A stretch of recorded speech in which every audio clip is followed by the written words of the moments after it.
rich. We're here for business. Violence is real expensive. Miami Vice is the coolest movie of the summer. I die if anything happens to you. And one of the best of the year. Miami Vice, rated R, starts Friday.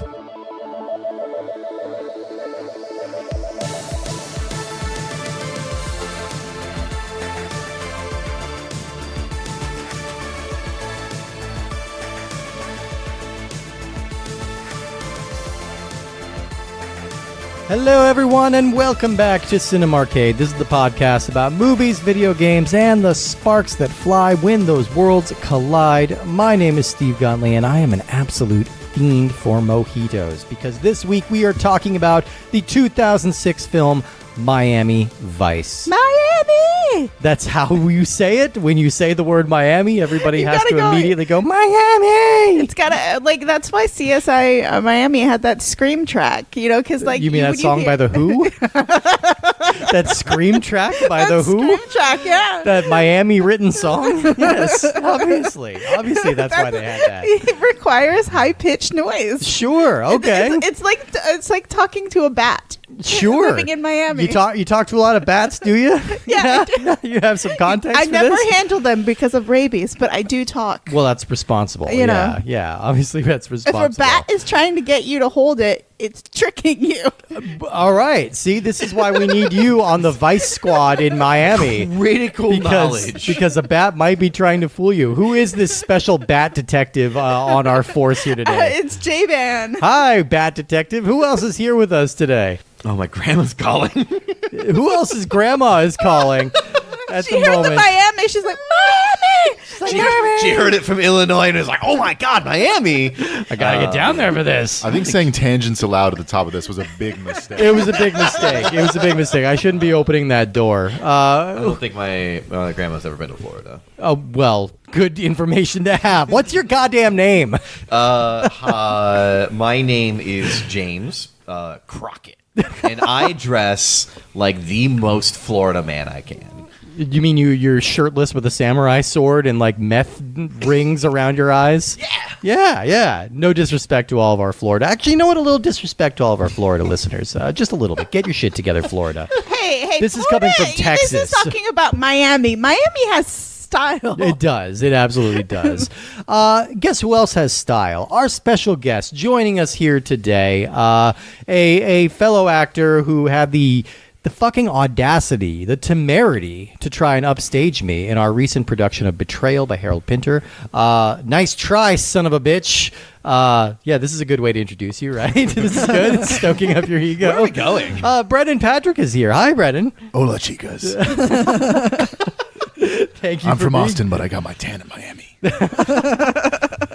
Thank you so much for being here. We're excited to have you on because this is a fairly divisive movie, I would say. Maybe a misunderstood movie. Maybe a misunderstood movie by me. We'll find out. But I know notoriously understandable film. it's notoriously from a plot perspective. easy to comprehend, welcoming, warm, a fun movie. Especially if you watch it on 1.5 speed. All the slow, yeah. all the all of the mumbling really becomes a lot more clear at 1.5. That's what'll do it. That's what'll do part it. was I couldn't Citizen get Kane subtitles of drug dealing movies. Or wait, Citizen Kane already had drug dealing. I was making a joke, but now I have an inquiry in my heart. What do you think is the Citizen Kane of drug dealing movies? Oh, okay. Are we just talking about like the best drug dealing movie? Yeah, like, or the best, like, that has drugs or drugs adjacent. So, like, I Ooh. think maybe The Departed might count. Departed's up there. We already covered Scarface, which is We like, did. you know, a pretty operatic, huge one. I mean, that's a big category. That's a big category of like drug dealing movies. Do we, because like,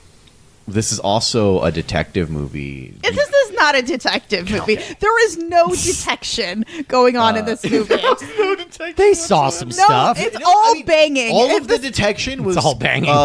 The only detection being done was by the bad guys. No, the detection was being done by a dick, and that was it.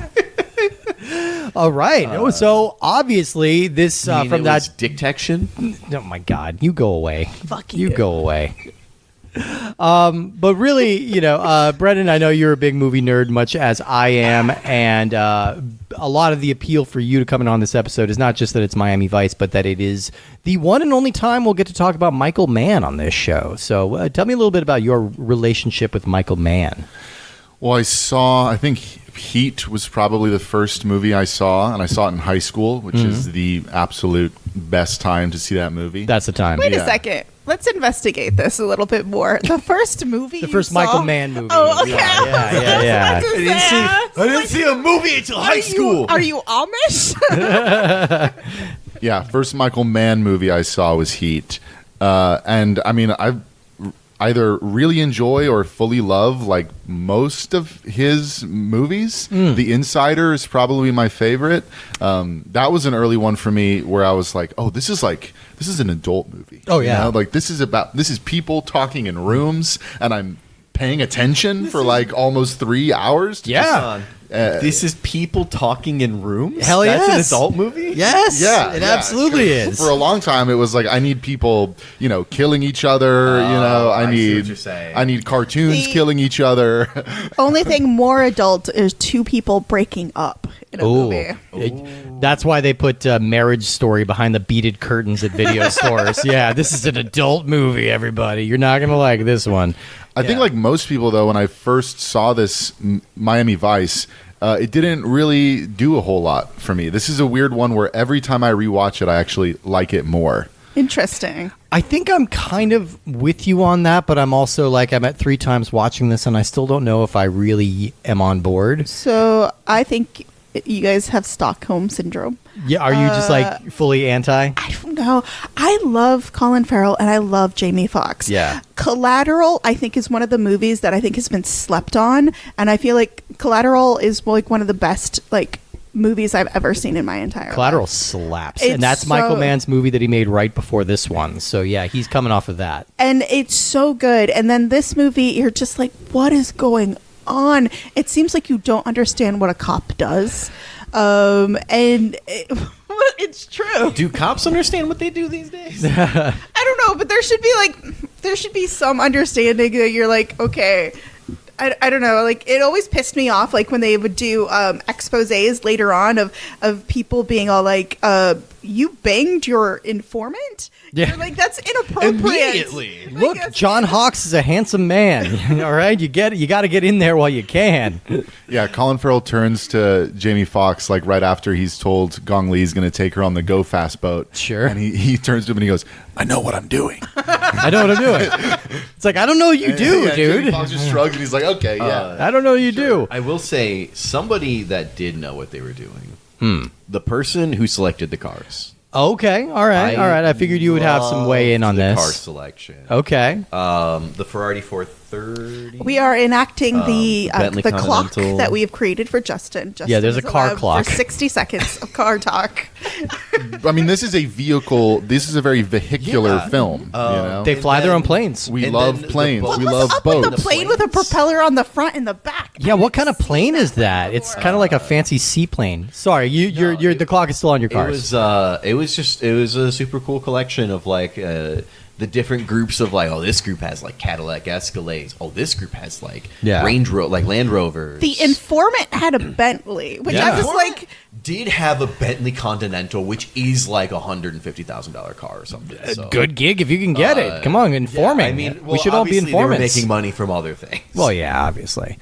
Well, let's talk a little bit about the making of this movie, and then we can get into some of our complicated feelings about it. Miami Vice was released July 28th, 2006. It's directed and written by Michael Mann, and it stars Colin Farrell, Jamie Foxx, Gong Li, Naomi Harris, Justin Theroux, John Ortiz, Luis Tosar, Barry Shabaka Henley, Eddie Marsan, Isaac de Bancola, John Hawkes, and Kieran Hines. It Playing does a guy not named... star Justin Theroux. It barely stars Justin Theroux. He's in like 3 shots. He is I like- don't think he says a word. He is like literally high gets build. shot.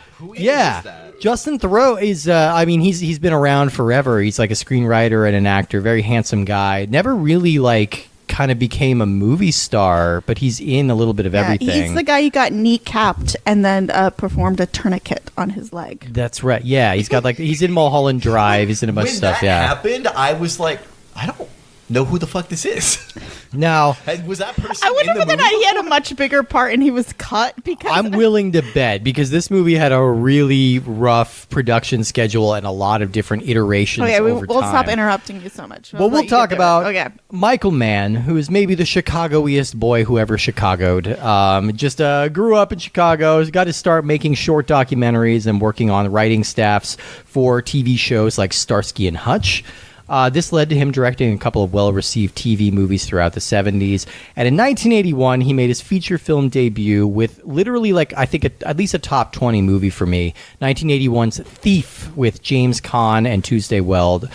James Belushi's in there. Fucking unbelievable movie. Are you a fan of Thief? Oh, yeah, big fan. Yeah. Have you a fan of Thief? Have you seen Thief? I'm actually very weak on the Michael Mann vote. Okay. Milieu. Thief is one to check out. I think you'll love it, especially if you love early 80s LA neo-noir vibes with an amazing synth soundtrack. Is that I do like a Evangelis synth or soundtrack. Tangerine Dream? Tangerine Is it Dream. Tangerine Dream? Yeah. So, you asked them to, just assuming I had no fucking idea. I'm assuming you listen. You're the 75-year-old grandfather in a 30-year-old's body, so I assume you've seen Last of the Mohicans at the very least. Okay, well then there you go. We're introducing you to this world here. Well, does speaking of Thief, if the phrase thermal lance does anything for you, please watch Thief. Okay. Thermal They lance use is a so good. thermal lance in it. Surprisingly does do something. That's It's about safe crackers. Yeah. That's when you know it's going to be a good movie. Oh, that movie rules so hard. But yeah, that was a big kind of eye-catchy sort of debut film, and it led to him making his second film, which is almost immediately he's running into trouble because his second film comes out in 1983, and it's called The Keep.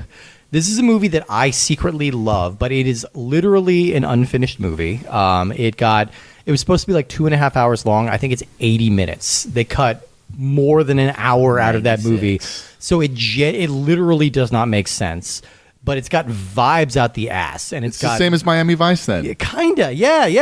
He's got a history of making these very troubled productions that they don't totally work, but you can kind of get on their wavelength from just a pure kind of vibe standpoint.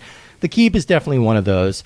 It made him want to walk away from filmmaking for a bit, so he turned back to developing TV, and he found a major hit right off the bat with Miami Vice, which debuted in 1984. This would run for 6 seasons. It stars Don Johnson as Sonny Crockett and Philip Michael Thomas as Rico Tubbs. They are 2 Vice cops living in Miami. And Where else does a Vice cop live? Let's be exactly. real. Look, they're going to make a good living in Miami in the 80s as a Vice cop. Miami How cops Vice. work? Do they get more money the amount of Do cases? you know what Vice cops are? I'm assuming because of the word vice, typically drugs, prostitution. Yeah, I was type just of making thing. sure. Yeah, That's what they Okay. do. But because that's why I said that is the place to go. the show was kind of groundbreaking for its time. I think we look back on it now and think of it as kind of it very literally is a good time capsule of the 80s, but we think of it now as much campier and sillier than it actually was. At the time, Miami Vice was kind of it was setting the temperature for the culture right now. It was this is what's hot. This is what's on MTV right now. This is what the stylish people are wearing. And because T-shirts with suit jackets. T-shirts with suit jackets Yeah, that are buddy. cuffed up. I still stand by this look. I think this look rules. Wearing just a casual V-neck T-shirt with a full suit jacket that you have cuffed up to your goddamn We elbows. should mention that Steve decided to dress Miami Vice. I sure did. Before this, he's wearing a tank top with a pastel Hawaiian shirt and white shorts. Oh, excuse me. These are yellow. Yellow? These are piss yellow shorts. Yeah, no, they're- absolutely. Oh, yeah. They're a little faded. Cream. They're a little This faded. is- That is cream. I was That is the saying- definition of cream. They are a little faded. They were yellower. Those are not yellow. Oh, my God. Oh, my God. This is stellar content, by the way, for an audio medium. This is great. Let's keep going. Ailish just texted, they're yellow. So obviously we're engaging our audience right now. Ailish is in the other room weighing in on my shorts colors. Oh my God. Yellow. We can't It's pick up any of this. Either way, I rose to the occasion today. That's all I'm definitely saying. go with white being the closer color. Well, fine. Everybody weigh in the polls. Weigh in the comments section. Instagram a picture of the shorts. These are my shorts. Weigh it in the comments. Yeah, we don't know. I will take a picture of these shorts and have people vote on this. Okay, and by you, I mean we can do it. But yeah, either way. So Michael Mann, he went to TV. He made Gangbusters. Gangbusters. Yeah, I want to talk Miami Vice. Yeah, just a little bit more about Miami Vice. Like, I think the thing that kind of made that one special is that it really had its finger on the pulse of kind of what was cool in the 80s, because of these characters had to be infiltrating like hip nightclubs, and Miami was like the happening city at the time, so you really got to kind of have your cake and eat it too with it. And I think that show became very popular for that reason. And it was sexy and it was fun and it was cool, and it seemed like very much a product of the 80s, while other TV shows were still kind of drafting In the off Air the Tonight 70s. needle drop in the pilot is, I think, one of the most iconic TV moments still, I mean, ever, they put that song in this movie in its really butt rock version. shitty new metal version for a reason. Like, I liked it. I know you did. I texted you. I'm like, yeah, Justin, you're going to love the soundtrack to this movie. It's a lot of Linkin Park and a lot of Audio Slave. Did you listen to the music at 3rd time speed? Yeah. It was 1.3 times speed. Yes. However, I could still pick out Chris Cornell's voice. I think one of the biggest crimes that this movie commits is that they're dancing sexily in a salsa and a Cuban salsa nightclub, playing actual Cuban salsa, which is a distinct thing from regular salsa. Mm-hmm. And it was so sexy and so wonderful. And then the needle drop for the lovemaking was so bad. It was Audio Slave. Yeah, we cut back to that. I'm like, oof. Earth-shatteringly bad. That like nearing end of Audio Slave was like really Chris Cornell started doing a lot more like mellow stuff. Yeah. And it just kind of felt weird to be like, this doesn't. I mean, Michael like Mann was maybe their biggest fan, because there's also a couple Audio Slave needle drops in Collateral as well. Yeah, and yeah. I can't think of any other filmmaker really picking up the flag for, because they really only had like a maybe 2 or 3 year chunk in there, is right? Is this Audio Slave or is this Chris Cornell's? I think it's Audio solo Slave deal. Oh, it might be a solo stuff. I didn't hear Tom Morello in there. Yeah, I mean, I wasn't listening too hard. I was, I could see it either way. But either way, so Miami Vice made Michael Mann like a big name again. He made one more movie in the 80s, which is Manhunter, which is a banger. The very first appearance of Hannibal Lecter in a movie. That thing rules. I agree. That movie is good. And then his 90s are kind of just like all hits, right? So it's 1992, Last of the Mohicans. Big movie, big sexy score, like probably his most like traditional like Hollywood picture in a lot of ways. Then 1995, we get Heat, which is a big movie for a lot of people. I've never fully gotten on board with Heat. I like it well enough, but it's also like, for some people, this is a very totemic like crime movie. Cut the mic. No, can't do it. Can't do it. So what did you think of Heat? Me? Yeah. I mean, for me, the action is the juice. But she's got a great ass. And you got your hand all the way up it. Yeah. Yeah, I mean, Heat was totemic for me when I saw it. I saw Heat like 4 months ago for the first time, and I was like, oh, yeah, I definitely slept on this. It's a wild movie. It's a wild movie. I don't remember, like, I remember watching it like years ago and being all like very impressed by it. Yeah. But I also like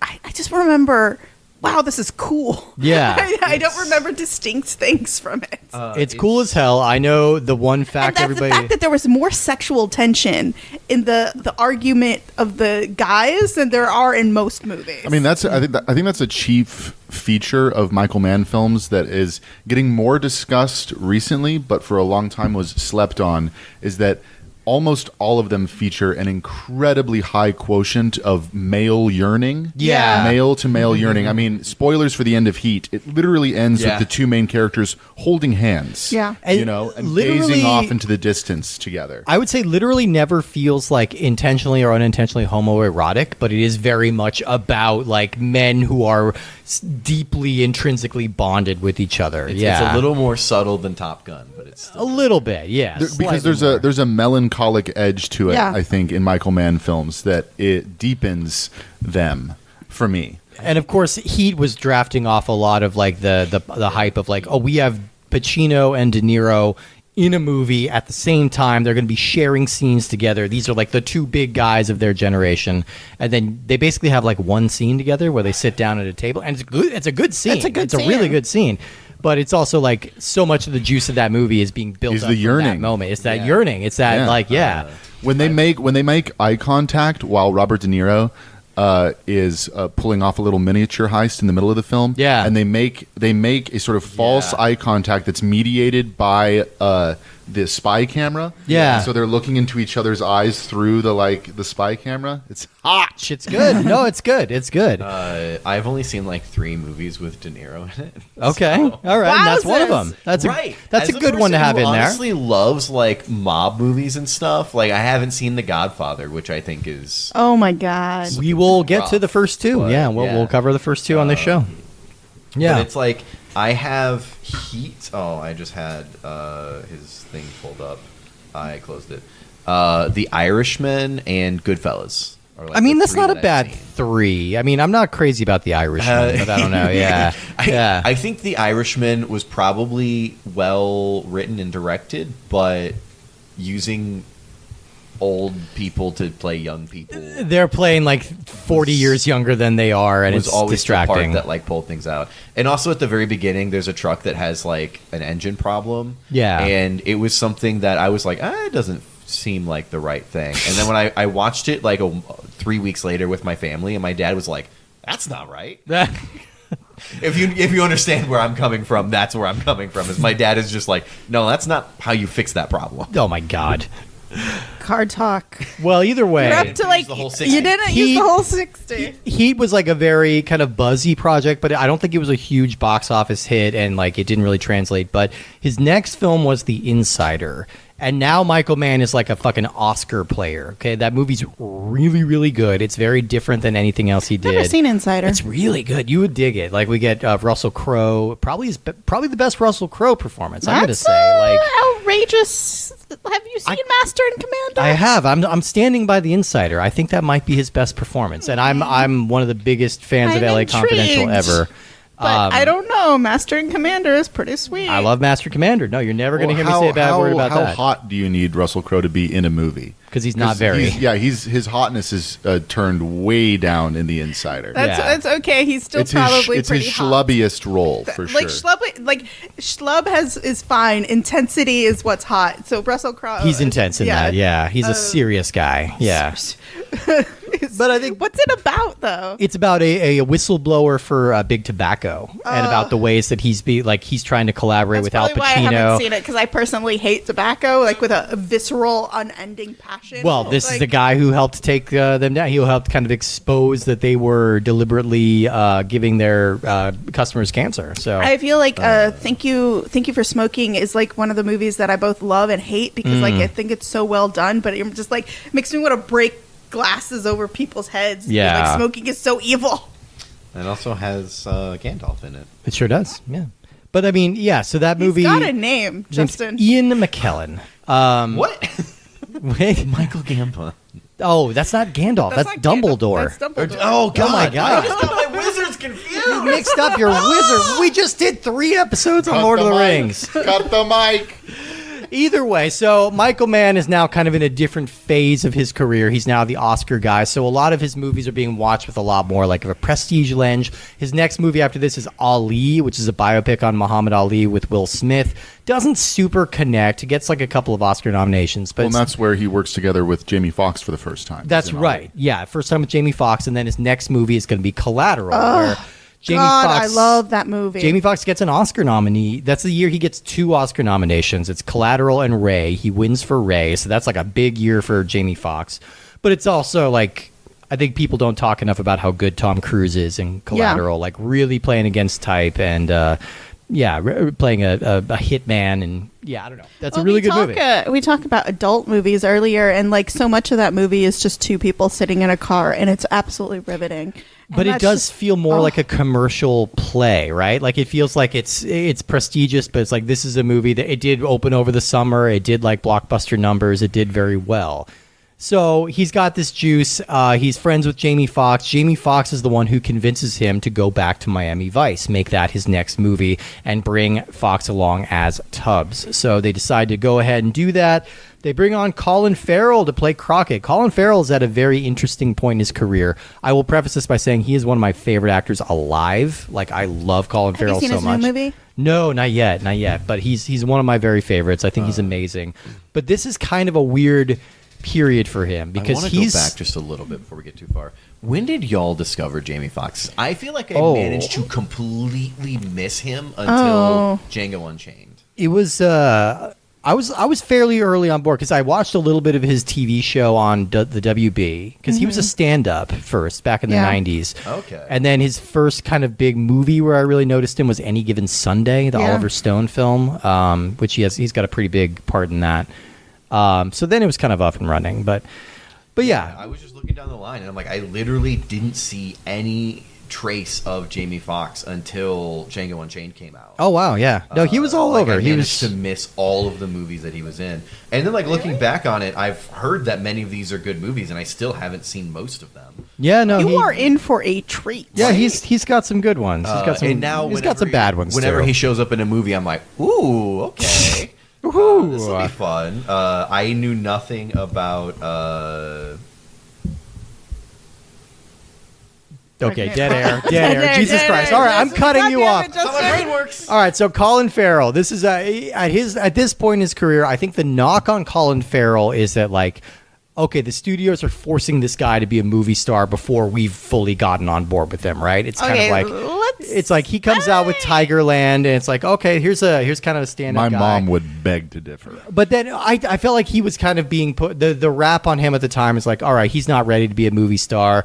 We're just putting him in stuff because he's hot, and then he's got this personal life. He's had all these drug problems at the time. He was constantly in these tumultuous relationships. So people were kind of burning out on Colin Farrell a little bit this time. And I think his next movie after this is going to be In Bruges, where he kind of fully reinvents himself. The thing is with Colin Farrell that I find very interesting is that he's such a variable actor. He is. You put him in a good production and he's he can be earth-shatteringly good. Yeah. And then you put him in another movie and you're just you're so forgettable.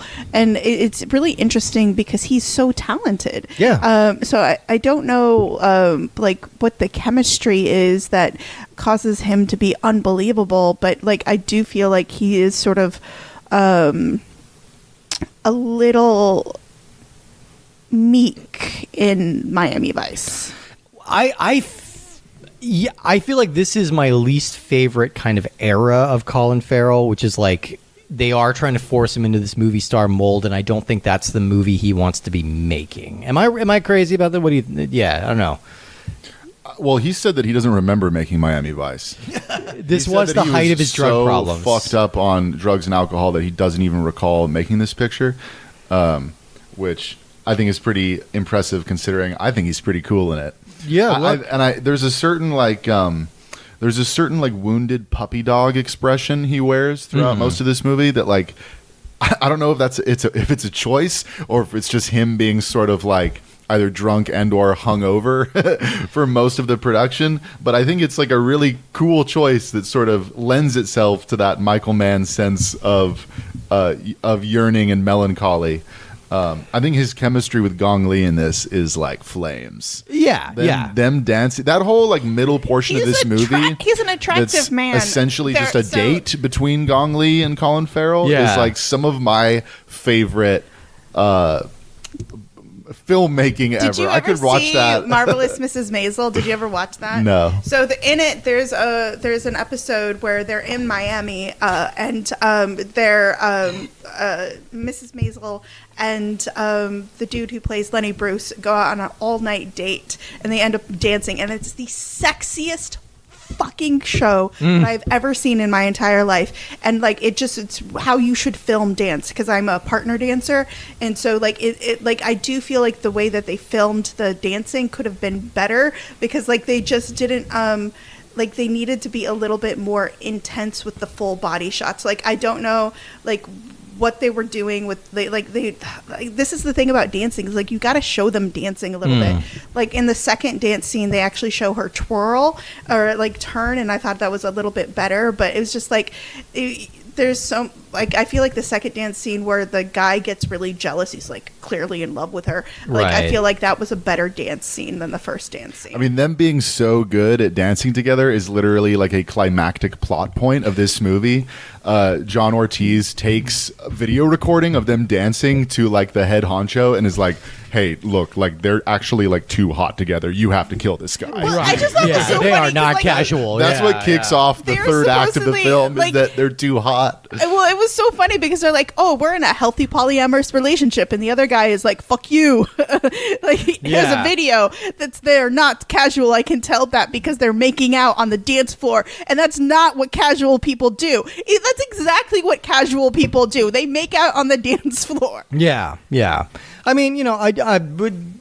We can go back and forth on that. I'll have more thoughts on that. I do want to say this production was kind of one of the most infamously troubled productions of like this era of filmmaking. So they shot mostly in South America, Paraguay and Uruguay, and their sets were destroyed not once but twice by tropical storms. Okay, so that set them back millions of dollars already.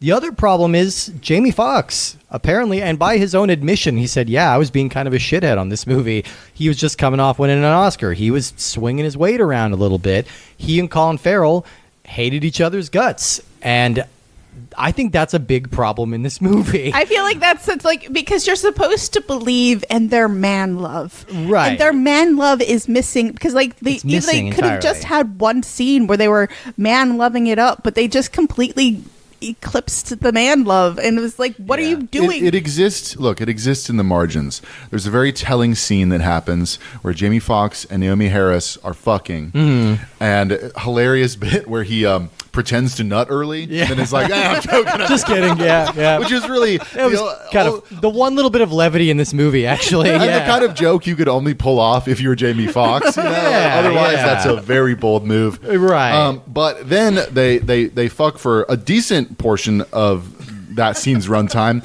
and then they come downstairs to their living room, and Colin Farrell is just chilling on the couch, and he's like, "Oh, hey guys, let's talk business." And so the implication that his buddy is just hanging around in his apartment while his buddy's upstairs, you know, laying pipe, like that Laying pipe. like that I think speaks to their relationship, Yeah. you know, in a very subtle way that I Well, appreciate. they definitely say it a couple times, like, I trust you completely.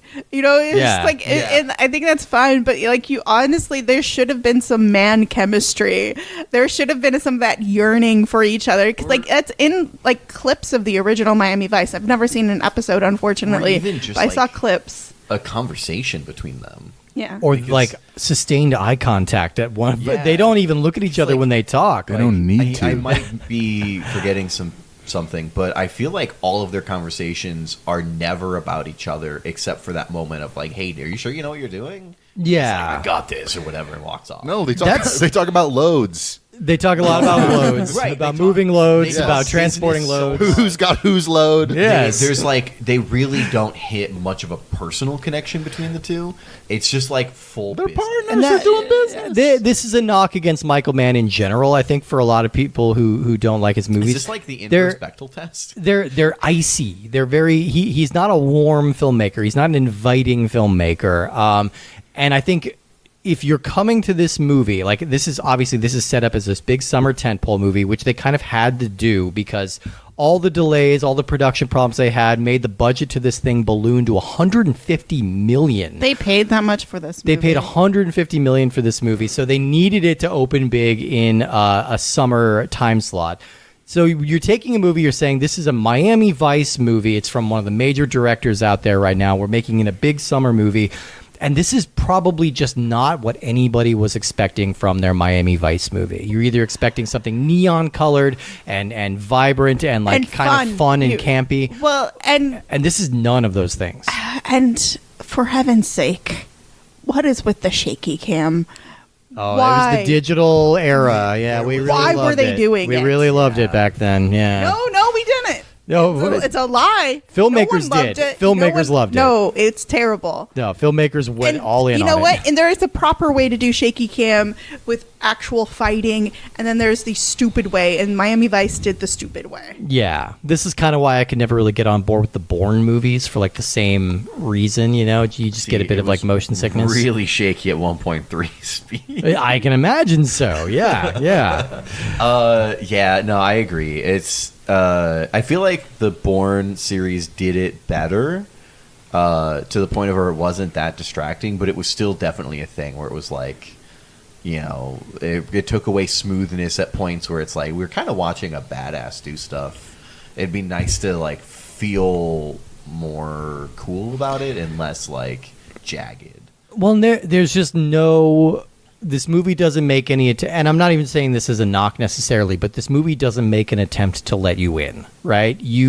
This movie opens up and it's expecting you know who these people are, you understand their relationships, you understand the complexities of their job. We are starting this entire story in media res, right? Like, so and if you're bringing baggage from the original TV show, it's not really going to apply here. These are not the same characterizations, right? Like, yeah. So I feel like share names. Yeah, it's the same names. All the members of their squad have the same names as the characters on the show. Like, so these are meant to be like a continuation of that story, but it's a very, very different tone. Yeah, so Do they work for? The police, Miami Okay, PD. Miami PD. Yeah. the opening of this movie, I mean, I absolutely love. There's no credits. No. There's no like, Yeah. here we are. This is a film you're watching. It just smash cuts from the studio logo to a shot of a chick dancing in front of an LCD screen. Numb Encore is blasting. You're seeing all of your movie stars like shrouded in like grainy digital video, all milling around, whispering to each other.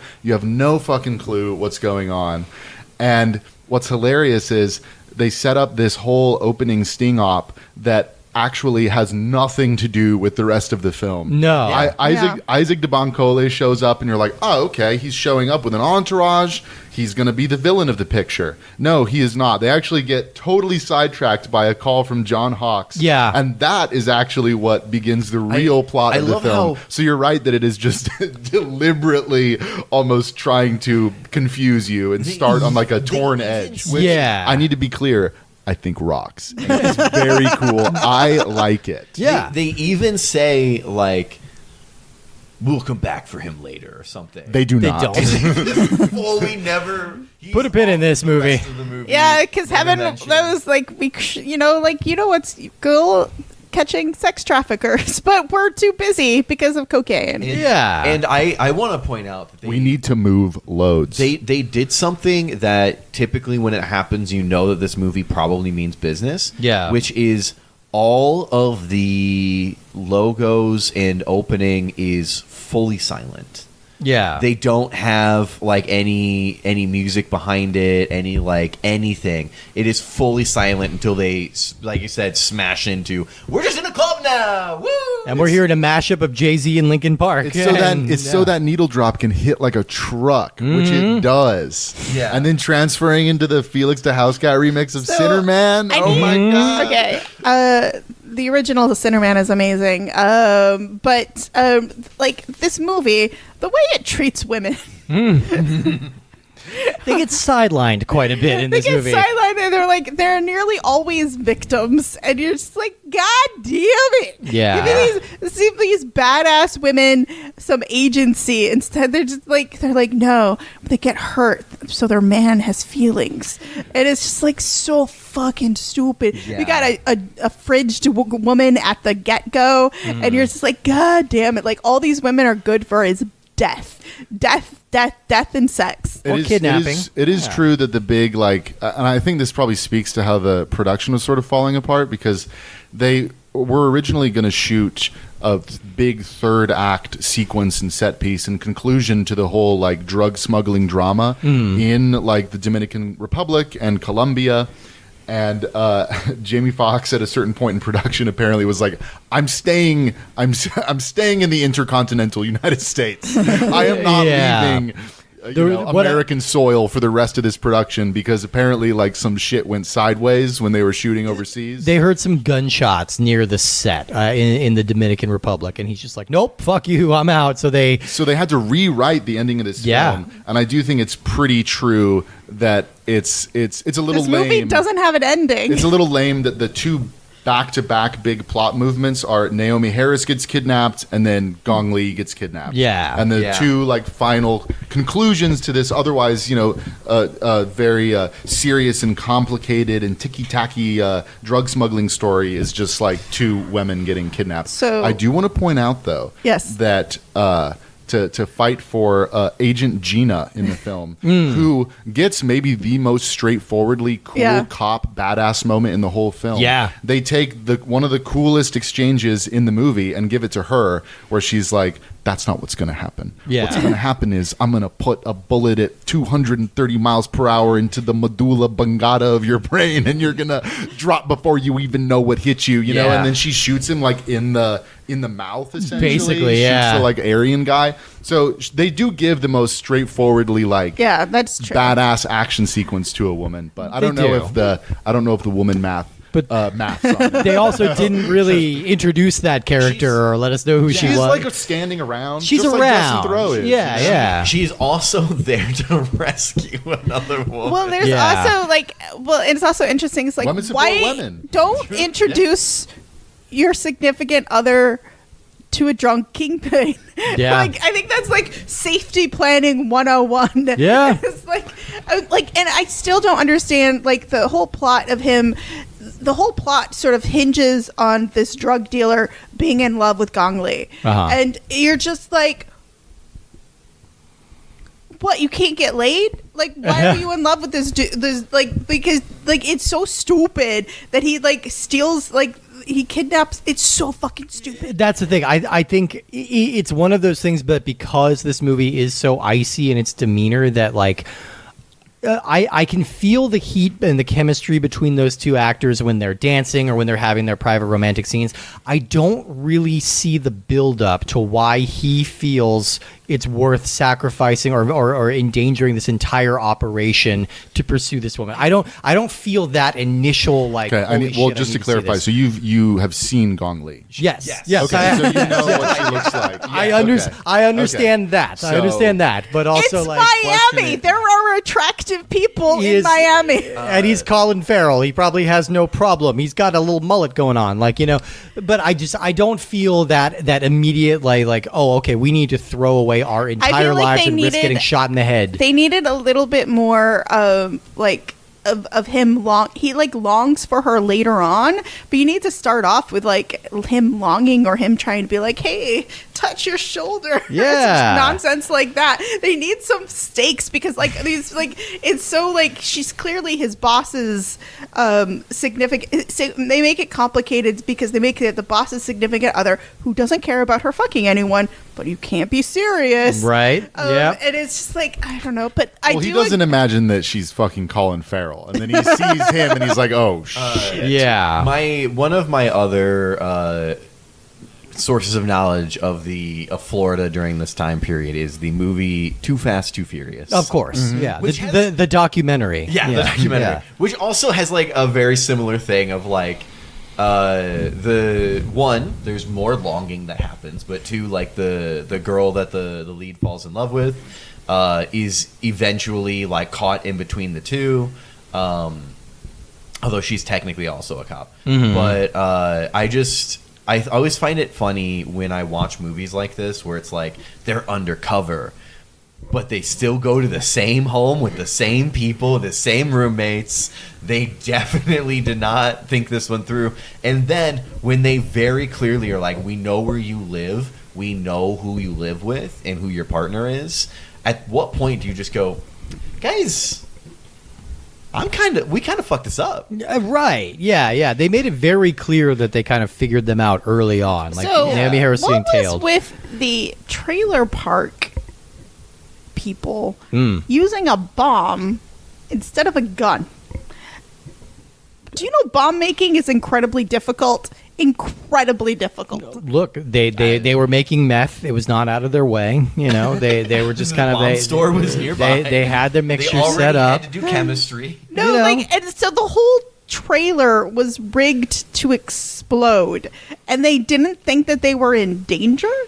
Like, They're really doing the level best to kind of like, because Whoa. that is a moment that does seem like it would be silly and campy, like, and they're trying to ground it and make it as realistic and gritty as humanly possible. I don't but yeah. think, now, to be fair, you know, we could easily turn this podcast into a 3-hour debate about the actual plot of this film. So let's not do that. It's real hard. But I'm going to go out on a limb here and say I'm pretty sure, actually, that the Trailer Park Aryans were not aware of the bomb. Yeah, and that that was the what I bomb was was actually an thinking, too. insurance policy from the Colombian drug lord. Right. but there was inside the trailer, there were bomb components of like large things of gasoline. yeah. Well, it's like assorted crime materials. yeah. they got a grab bag of crime Okay, at the I- crime so store. I didn't pay that much attention during Breaking Bad. I don't fully know what meth is made out of. Stardust Okay, and so dreams. I do. So this movie maybe isn't the most things, but there are things that I liked about it. yeah. So number one thing that I did like about it, boats. Oh my god, Yeah. boats are Boats such are a cool. they're so stupid, but they like there was just like it looked like so much fun to be on a boat. Yeah. I was just like, I just want to be on the Florida Keys just boating it around. I just Boat, really, boats. I have the hardest time getting past the fact that they're called Go Fast boats. It just feels like they some go fast. some drug dealer let their kid name them at some point. Like, yeah, you know, it just feels so silly. But then all these like cool, serious guys are like, yeah, I'm in the Go Fast boat. I'm gonna drive there in my choo-choo mobile. Yeah. they do be going fast, though. They do be going fast. Look, they zip down to Havana to make some mojitos. By the way, shout out to Ailish, who made us all some mojitos for this recording, and they were Including delicious. A special non-alcoholic one for me. They were delicious. Thank you Our very much, fucking Ailish. hero. Yes, Thank you. Very Thank tasty you. and refreshing. So I get but it. I do agree that the date between Gong Li and Colin Farrell was hot. Yeah. I do think the needle drop was such a turnoff. yeah, yeah. Suddenly you get this like sludgy mid 2000s butt rock, and it's just like, oh yes, this gets me in the mood. Well, and like it was very charming that they spent time to solidify their relationship after they hooked up, which I thought I really appreciated because like I Yeah. definitely felt like they cared about each other. I feel like one of the biggest mistakes though of this movie is the fact that they sidelined Jamie Foxx so early He on. is not he in this sideli- much. I think he He sidelined himself, I think didn't these he, were in his the own production? Yeah, his own kind of like behavior, kind of maybe necessitated a bit of that. But yeah, it does become like kind of arguably your biggest marketing asset is this like very hot new actor who's like a fresh Oscar winner, like he's on his way to being a major They're movie both star. charming and funny, and they're not charming and funny in this. There's no real room for like charm or humor in this They're not even like vision of this movie, smoldering. which They're is just cold. I kind of respect, like, now, you know, I always talk about box office stuff just because I find it interesting, but once the dust is all settled and movies are out there, like, the box office really doesn't matter, you know, but I do appreciate that Michael Mann got this huge budget to make a Miami Vice movie, probably with the understanding that Universal wanted this neon tinged, like maybe a Ben Stiller comedy or something that's like riffing on the idea of Miami Vice, Have and you he seen- refused to give them Have that. you seen Good Guys? Yes. Like yeah. I feel like that's what I would have preferred. Or Nice for Guys, right? Nice Guys, yeah. Yeah, Nice Guys rules, yeah. I prefer that movie to be like because that's buddy cop, and I feel like this is like this movie is intrinsically taking a crime. It's so stupid that this isn't a buddy cop film. It doesn't have to be a comedy, but they need to be buddies. I'm willing to bet there were versions of the script where that was a more key component, and I feel like it kind of should have been, like the relationship Like, between these two guys if they should had have just been more. ripped the name off of it, I would have been like, "Oh, this is probably a really good movie about a romance that went awry." And I definitely would have liked to have seen a little bit more of like the romance,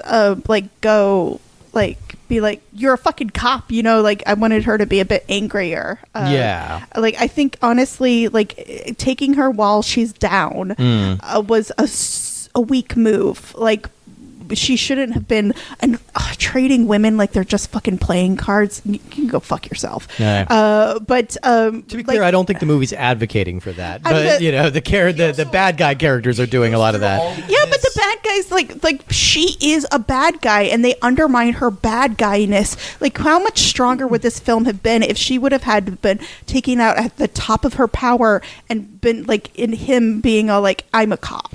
Yeah, I agree. It kind of diminishes her a little bit because you meet her and she is kind of this shadowy power broker, and you also just immediately you're like, how did this Chinese woman like integrate herself into this like Latino cartel that's like and she's very, very high up and a very high ranking member. Like, there's a mystery there. There's a story there. And I do feel like when she gets kind of gaga-eyed for Colin Farrell, a lot of that agency sort of falls away and she does become sort of more of a plot. Just becomes a plot point. And then, because like even once the reveal is done, kind of throws her away. Because like, I got you a boat out of here. I will never see you again. A little, and yeah. it's like, well, I thought we were building to a whole will you, won't you run away thing. But you were just very clearly like, at no point from that moment on, was it from the moment that they exchange for her, do you have that feeling anymore? You're just like, they're just driving, but he's not really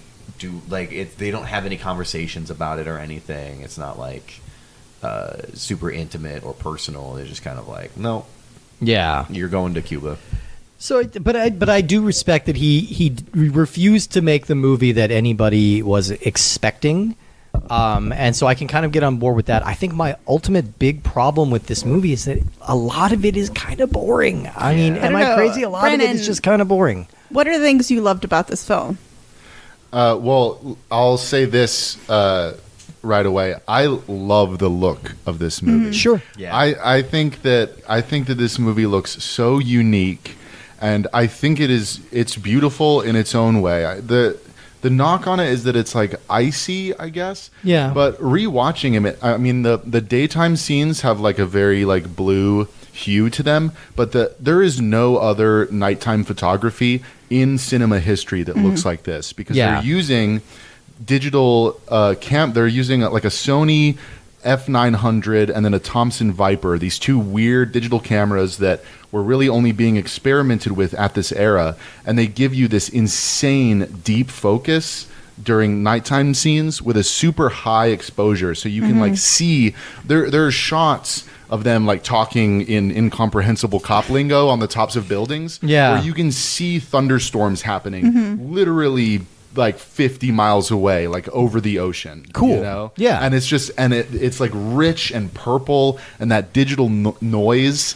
is like almost emulating film grain in that way, and it's like giving it this gorgeous haze. And I totally agree, like I understand the knock on shaky cam, but I'm a really big fan of this era, like Tony Scott and Michael Mann, where there was this sense that the camera has gotten small and agile enough that we can put it anywhere. We can move in any direction. We can cram it into every nook and cranny of like a go-fast boat cockpit or a plane cockpit. We can have like 7 cameras going at once, you know, and essentially always have a running montage, you know, like there's definitely no full body staging of those of the dance sequences, which would have been nice. Yeah. But there is this constantly flowing like barrage of imagery that I just think gives it this, especially, not gonna lie, this is pretty big bong hit cinema. Sure. I was gonna say. Oh look, it's hypnotic. This is bong hit vibes based cinema, where you're just like letting the gorgeous people and the gorgeous photography and the cool vehicles and the the butt rock soundtrack just like wash over you, and I find it very hypnotic. It definitely has very little action for a supposed cops and robbers action movie. Yeah, there's really only 2 like action sequences at all, but the sort of like hazy, constantly moving like forward momentum vibe of this movie I just find super hypnotic. So it was really interesting because I feel like the trailer park scene was good, except for I've seen like in True Detective, there's a oneer where they do like this trailer park assault that I'm just like, you can never beat that in my imagination. So you're just like, oh God, it just could have been a little bit cooler. But I did really like the trailer park action sequence. Yeah, and I mean, we talked about the digital filmmaking. A lot of filmmakers were embracing this at the time. David Lynch talked about it a little bit when he made his movie Inland Empire. He's just like, I appreciate that I can just like, I don't need to think about setting up my shot anymore. I can just put the camera over here and press record and then devote all my energy to like the creativity that's on screen. So a lot of filmmakers were jumping onto that bandwagon because of that. Yeah, I mean, and now film is essentially dead. Yeah, you know, yeah. like vanishingly few films are actually shot on celluloid now. Yeah. So like digital reigns supreme, but there's also been about 2 decades of work put into making digital cameras approximate the texture of film, and that is not true of like this era of like consumer grade digital cinema, you know, Right. like the stuff that Spike Lee was experimenting with. Yeah.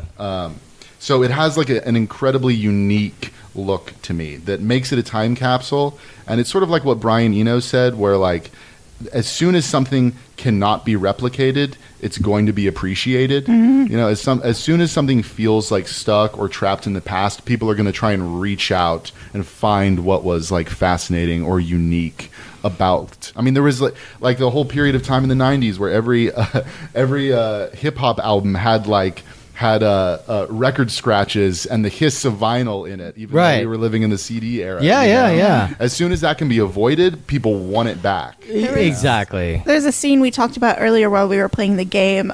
There's like a shot with like a 50 cal and a guy's arm gets blown off. Yeah. And I was just like, incredible. It was really brutal, and I do think the violence in this has like this gritty sensation. Like they kill the bad guy by like basically, I think, grenading him. Yeah. In the chest or something like that, or was it a shotgun? I don't know. It was very bloody, and so like I thought it was actually a very bloody film, which is interesting because like I don't know, like it's 2025, so like I'm just like sometimes you're just like, dude, it's just drugs. Like, calm down. Yeah. Well, I mean, I will say, with Brennan, to your point, like I think more and more people are kind of feeling that way about this movie. Like I've seen this movie get reappraised a lot. You know, it's coming up on its 20th anniversary. Like it was a very dismissed, kind of misunderstood movie for a long time, and I think a lot of people are kind of getting on board with it because it is so different, because it's not what you expect it to be. It was wild because like on Amazon it's 4.5 stars, and then on Rotten Tomatoes it's like 47%. That's the thing, you have this real split, and some people are kind of coming around to it. Like I don't know, it tends to be more people like hardcore cinema fans are appreciating it more than like commercial audiences going back to it, because it's not a very commercial movie. For $150 million production, it's not a very commercial movie, and I think that's what makes it kind of fascinating. Yes, and it's just like the 80s music, the synthesizer is so good, and this movie is not filled with music that is my cup of tea. It is similarly like the TV show is doing. It is trying to like root it in a very specific time. Yeah. So I think that to that degree, it's successful. That was something that I found very interesting. Was I was like looking through the songs. I was like, this is all stuff that came out within like 2 years. Yeah. But no disrespect to Justin and his taste in music, but this was kind of a dog shit era for music in movies. Look, my childhood, sure. I'm not my childhood was gonna garbage lie, too. guys. When I was driving over here, I put on the Miami Vice 2006 soundtrack as I was driving, one hand on the wheel. I almost drove by your place and kept going. I was feeling it. Like more Audio Slave. The Moby track hit as I was getting close. The Moby track that drops when they're in the Go Fast boat called Mojo. Yeah, and they're hitting those waves, and it's like it's peak. Yeah. Look, it's gonna root you at a time and place, and I guess ultimately that's what's successful. And I think we should talk about the game, speaking of rooting you in time and place, because this game is a PSP exclusive. That's right. You can't get more 2006 than a game that only came out on PSP. Let's talk a little bit about Miami Vice The Game, which came out on July 18th, 2006, developed by Rebellion Developments and published by Vivendi Universal. As I said, a PSP exclusive. We played a little bit of this on an emulator. It is, like most games from 2006, a third-person cover-based shooter. So not trying to reinvent the wheel with anything. We are dealing with, again, PSP graphics, which means it's high-end PS1 graphics, basically. Kind of slightly smoother, so don't expect to see any articulation on fingers. Do not see any mouths moving when they talk. And do not expect a photorealistic likeness of Colin Farrell or Jamie Foxx, both of whom look 15 to 20 years older than they are in real life. I don't think they lent their likenesses to this. Correct me if I'm wrong. I don't think so either. They don't even so. look like, PSP approximations of what they look like. They just look like... I was going to say, Yeah. to a degree, it was kind of an era where it was hard to tell if it actually had a likeness or not. Right. Yeah, it's a little similar to the movie. This is kind of very dark. He had the mullet. He had the mullet. But he had the didn't have the mustache. highlights. He didn't have the which I think highlights. is a key part of the look. Look, Do you think Those bleached highlights. Do you think Colin Farrell's like a Crockett is just like rubbing lemon in his hair like once a day? It's like No, "Hey, he go out to went the down. He sat in a salon chair. He chatted with a woman who pumped up his chair. beach." They're doing his nails. Yeah, he's just being serious the whole time. He got foils done on those frosted highlights. Have you been But watching? He sat down and he said, "Let's take it to the limit one more time." Are y'all watching season 3 of Lost? Who's watching season 3 of Lost? Let's talk about it. Let's talk about good it. point of loss. So this is pretty much everything you would expect. You can choose play as either Crockett or Tubbs, and then you're wandering level to level. You're shooting the hell out of gangsters and Sorry, drug dealers. I'm going to interrupt you. Please. Is there a Lost video game? No, yeah, there is. There is a Lost is. video game. It's called Via Domus. So, I played it. I have It's very bad. few birthdays. I only have one a year. We're gonna break format again for your next birthday. We definitely are going to break format for my next birthday. The question is what we're going to break it for? Because I can't imagine a Lost video game. I played it. Only maybe like 3 or 4 of the cast actually returned. They get the guy they get to do the voice of Locke is the most old man sounding. Like, hey kids, why don't you get off my island? Yeah, they totally whiffed it. I can't wait until I see you in a play where you have to have old man voice the whole time. Wait, you just saw it, Sonny. Yeah. Speaking of Sonny Crockett, main character of this game, if you choose to. Yeah, so you wander around through mostly like garages. You get to choose which one you get to play as, right? You do, yeah. Do you only get to choose the beginning, or was there just an option to choose in the middle that we just didn't find? I think you choose at the top, and then that's who you're stuck with. Okay. Because we were stuck with Crockett the entire top time. of each level or the whole game? The whole Top of the game, game. yeah. You top of the game, you pick your character, so you don't really So I get to guess go back and similarly forth. to the film, it sort of separates the two buddy cops in a way. Completely, yeah. And we played with the Colin Farrell version, so it was accurate to the movie in that Jamie Foxx was nowhere to be seen for much of it. But so yeah, it's all pretty generic. I would say the thing that makes this a little distinctive is the drug dealing element of this game. You can collect drugs and paraphernalia from throughout the game. Use it as a basically, you can on the main map in between worlds, you can go find a drug dealer and sell your stash off to him, and then buy suits with it. And to point out that the main map is literally you looking at a map, and Yeah, then it is. there's like basically sticky notes stuck to the map of like, there's a drug dealer here. Yeah. And then you're like, I'm gonna go talk to the drug dealer because I picked up 60 weed. And then you're like, I'm gonna sell this weed because that suit's a lot of money. Yeah. And it's just you go, you tell them how much you want to sell, then you hit A, and then it's done. So I do appreciate that the film and the game sort of emphasize that being a vice cop means, in parentheses, just being a drug dealer. Right? Yeah. Yeah.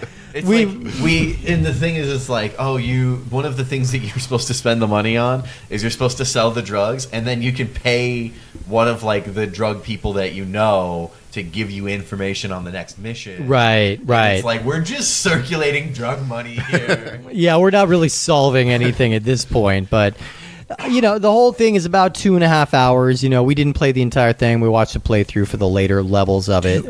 Dude, Not we're going to lose our We cred, spoil bro. this all the time. People know that's how we roll at this point. It was in a 2.5 hour game. We're Yeah. not gonna- All of the Miami Vice PSP fans are going to be down our throats for this. I am afraid of that guy. I will be honest. That I one also guy think scares that me. when you call this a cover shooter, you're being awfully generous. Because the cover is The cover is like you can't reload unless unless you're standing up. Unless you're like aiming, you have to reload. So I will say I had kind of a good time with this game, but you do really need to get on board with PSP controls, which are hard to go back to.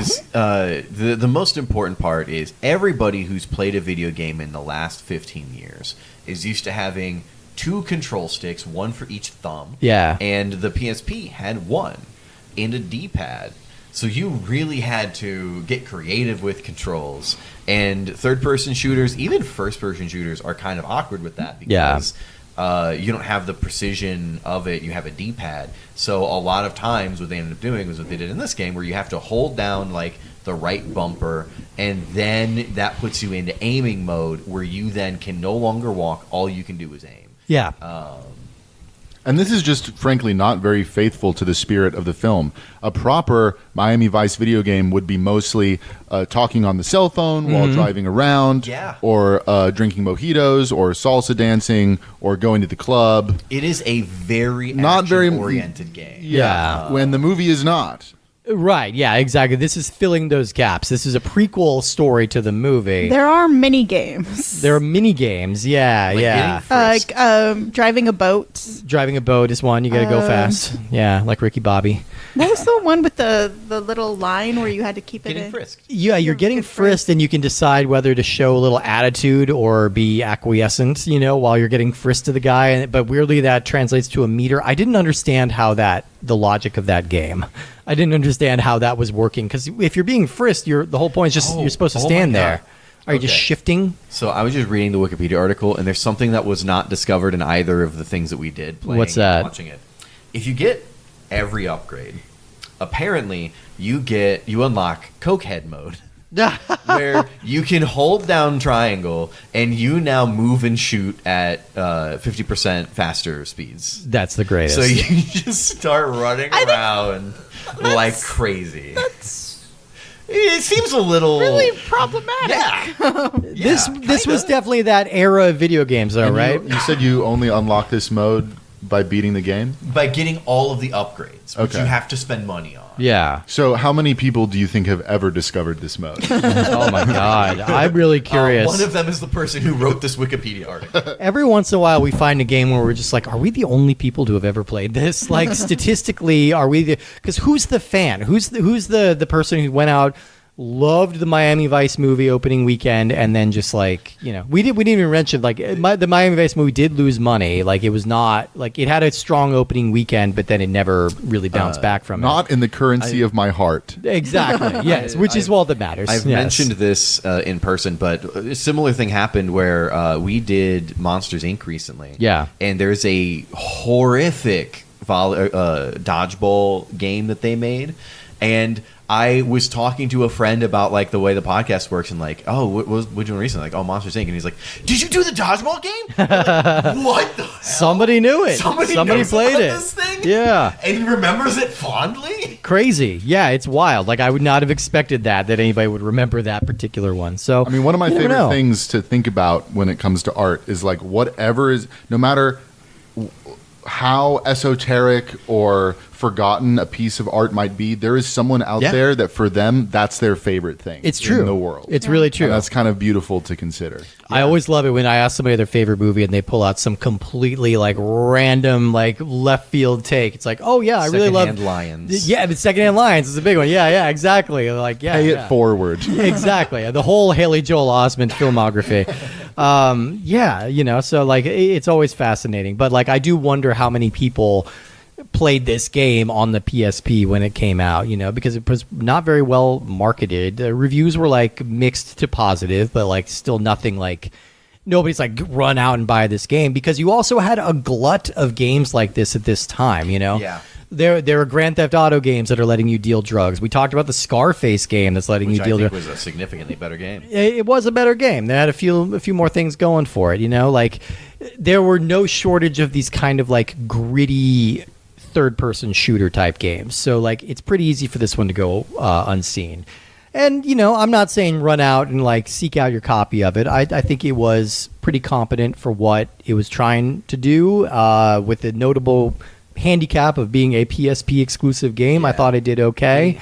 We didn't try the be aggressive option during the frisking minigame, but if we had, I would really hope it would emulate another great scene in the film where his negotiating tactic is to pull the pin on a grenade. Yes, that's a good trick. Yeah, it's a good trick. And threaten to paint a Jackson Pollock all over the wall of the drug dealer's den. Yeah, it was and good. What's great is I rewound it to make sure I didn't miss. They never establish him putting the pin back in the grenade. No, they sure don't. They sure don't. No. They just assume that you flow with that. You know? Yeah. He just brings a fake grenade to pull this move all the time. Like, I think I should just start doing that to budget meetings and stuff. Just I don't remember. auditions. Yeah. Did they? Oh, you guys want to cast me in this, right? Did they frisk him before that, or did they just let him walk in with a grenade? I don't know. He passed the minigame. Yeah. He scooted around and like dodged it. He shimmied. He just moved that grenade around his body like now you see me or whatever. Yeah. In the game, when you are in cover and it's a lower object, you sit on your butt, back up against the wall, and then just kind of scoot around. Yeah. It's great. Is Well, it? No. It's pretty great. It's pretty great. This game? You know. Well, I think we've probably wrung as much residual cocaine out of this movie Endgame that we can possibly find. So I think it's time to move on to our final judgments. Are we calling this a good movie, good game, bad movie, bad game, or some measure in between? J-Ben, why don't you start us off and show us how it's done? Oh dear, you have to pick me. I think that this is a movie. No, I'm taking that one off the table. But I got to use it, and Justin can't use it now that I've used it. That's the rules. Fine, I'm going to say that this movie is... Say bad movie. We know you don't like this movie. No, it's just like I Say it. All film is magical. There's only 2 films that I don't like, and actually in the world. And Wait, I'm sorry. Can I hear I don't them? know if I know these. Yeah. one is Sunshine. Wrong and about the that other- one. I love that movie. Okay, we'll get into it. Uh-oh. Literally hate that film Okay. with a passion. You are like choking right now. I hate it so much. Interesting. I really like that one. Okay. Yeah. Strange. And I don't remember what the other one is. But, Okay. That's good. That's good. That one you shall not be spoken. Also forget most of the things so I hate. I think that this That's movie healthy. Yeah. this movie is okay. There are fun things about it, like the dance sequences and the dating sequences. I just think they're fun. It is definitely feels like both for Jamie Foxx and Colin Farrell, this is like bottom of the basement for their acting, because like honestly they have, I would say I could probably name 5 great movies with either one of them that are must watches. Baby Driver's one. Yeah. Oh, with Jamie Foxx. Jamie Foxx or with Colin Farrell. Yeah. But they're just so spectacular. So it's a little bit of a, That was the second movie I would she say- hated growing up.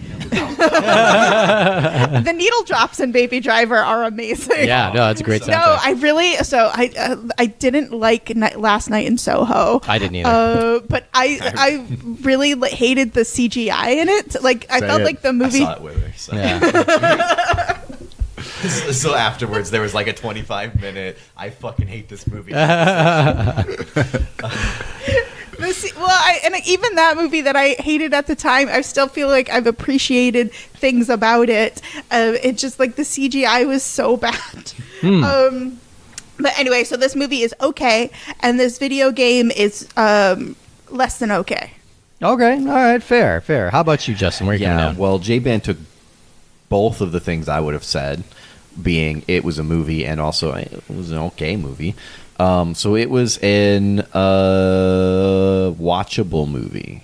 Okay. I didn't get into it too much, but I Because did you were watching it at enjoy- 1.3 speed. I did enjoy, again, like the aesthetics of it were fantastic. I just wish that there was a little more like kind of personality in the character. I just wish they had like slowed down a little while they were talking so I could understand what they were saying.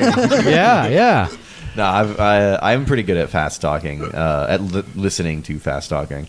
But yeah, I think it could have been a little more personal between the characters and would have made it hit better than having long shots of other stuff. Fair. And the game, I'd say it was bad, but not like bad, just kind of like on the edge of bad. Of like, it's a game that you could play through and not regret it. Yeah. But it's a game that you would play through and be like, I could have definitely done much better things with my last 2.5 hours. All right.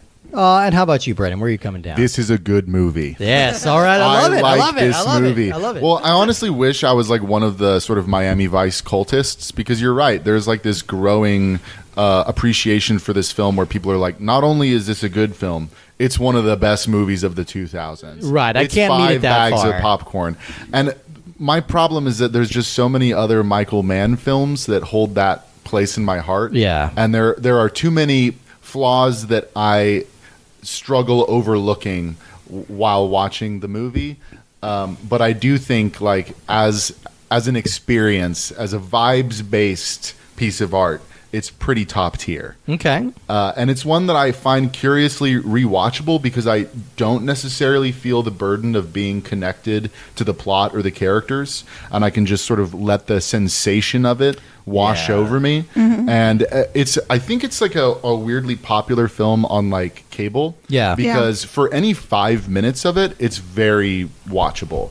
I find it very, like, you can jump because the plot is so It's obtuse. Yeah, you can yeah. kind of jump in at any point and get a little something out of it. Maybe it's less than the sum of its parts, but I just think the parts are so wonderful.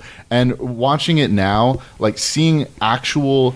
When's the last time y'all have seen a modern film that showed a plane flying through the sky that wasn't fully CGI? I loved those shots because it kind of it- looked like they had like anchored a camera on a pole or top something, down. and it like brought a tear to my eye watching cool. an actual Yeah. plane fly through actual sky. You know, because Yeah. that's just not something that happens in movies nowadays. And the That's a good squibs point. are actual like physical Yeah. squibs. Explosives you know? on quarters, There's yeah. there's a shot during the final shootout which also has one of my favorite Michael Mann details, which is like live blanks and the sound of those blanks being captured live. So you hear this, like, the tone of the gunshots is like so unique. You get Yeah. that same sound in Heat where the rounds are Yes. echoing off the walls of the buildings. And there's a shot where squib blood splashes on the lens of the camera. It's that kind of like visceral filmmaking that's just like totally absent Yeah. from most movies nowadays that like bring, swells my heart a little It's bit. like I play a lot of video games, and so I'm very familiar with how guns sound in video games. I've also was a redneck growing up, so I've fired a lot of guns. And there's something about what you were saying of like using blanks and not using CG or using audio put in a post, because then it just starts to sound kind of video gamey. Where Yeah. it's like sometimes I've even noticed some movies around the early to mid 2010s used the sound effects from video games Yeah. for guns, and I'm like, why does this sound like Call of Duty? right. What are we doing here? Yeah. But yeah, I genuinely appreciate so many of those things that they did in this movie that I think we are starting to kind of see happen again sometimes, but it's more it's less in the commercial oriented films and more in like the lower budget, like we're making a movie this way because we think it's cool to make it this way. Yeah. And beyond the cool factor, the reason I appreciate that stuff is that it makes guns like scary again. Yes. It does. You know, Yeah. I love Yeah. the John Wick films, but guns in that are like magical. It's essentially Yeah. like a Harry Potter wand. Yeah. you know? Yeah. And guns that feel like they're alive when you pull the trigger and could fly out of your hands at any moment and sound terrifying and do terrifying things to the human body. Like, I prefer that because it makes it more visceral. Yeah. And the other part of the question was if the game was good, right? Yeah. Well, I'm not a huge gamer, so I get very frustrated if I'm not good at the game. Sure. There's that whole other element of appraising a game, which is Yeah. like you have to like be good at it in order to get something out of it. So I was struggling, y'all, with this one. I was not feeling. I was not feeling my inner Crockett or my inner Tubbs. I was getting smoked, and so it did. It was the kind of game where if I had not been over here trying to make a good first impression on my first ever podcast appearance, I would have turned this shit off. Oh, fair. I think we kind of found the golden strategy, which was sprint and punch or shotgun. Yeah, it turns out just running up and punching him is far more effective. Yeah. No, I appreciate all that. I think I'm coming down on the movie as like flawed but fascinating. Like it's never really been my movie, but I did get a little bit more out of it watching it this time than I did the time before, and I got a little bit more out of it before that. So like there is something about this movie that keeps me kind of coming back. Yeah, that's the thing. It might be one of those things. Like I have the same relationship with like Blade Runner, where it's like one of these days I'm gonna watch this movie and I'm gonna love it. I like it so much. It's nearly there, and it's just like there's whatever thing that's missing. I think I was having the same thing with Miami Vice, although I think Miami Vice is just a much more deeply flawed movie in a lot of sense. But I do kind of like it as a big middle finger, and I do like the filmmaking. And the game, I think I'm the sole kind of half-hearted defender of this game. I enjoyed it for what it was. It was very stupid and kind of twitchy and fun, but, it was not completely tossed off. It was not like a joke, and it was not embarrassing to play. So it gets graded on the Cinemarcade curve of being pretty good. All right. Well, that brings us to the end of this episode. Brennan, thank you so much for being here and lending your expertise on this and for being the kind of sole dissenting voice in a room full of haters. I appreciate it. It's not an easy task to throw you in on your first podcast appearance, so you were more than up to the challenge. Are you working on anything that you need to plug? Anything you want to tell anybody about? Because this comes out in like early September. No. Cool. Yeah. Well, check out Nothing then. Yeah, go check out all that Nothing. Well, no, I'm working on a play right now, but we haven't formally announced the cast yet. Fair. So okay. I don't feel like I should do that. Well, we'll include a link to that in the show notes, and we'll let people know when it's a little closer, and people in Austin area can go check out a truly phenomenal actor, genuinely very, very good actor. And we're going to want to come back next week because we've got a weird one for you, a fairly deep cut from fairly recent film.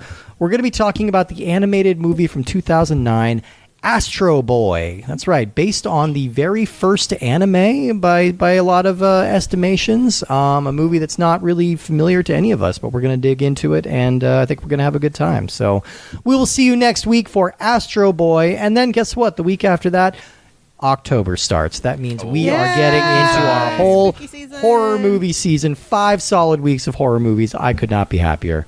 All right, everybody. Well, we will see you then. Go enjoy those mojitos and go fast.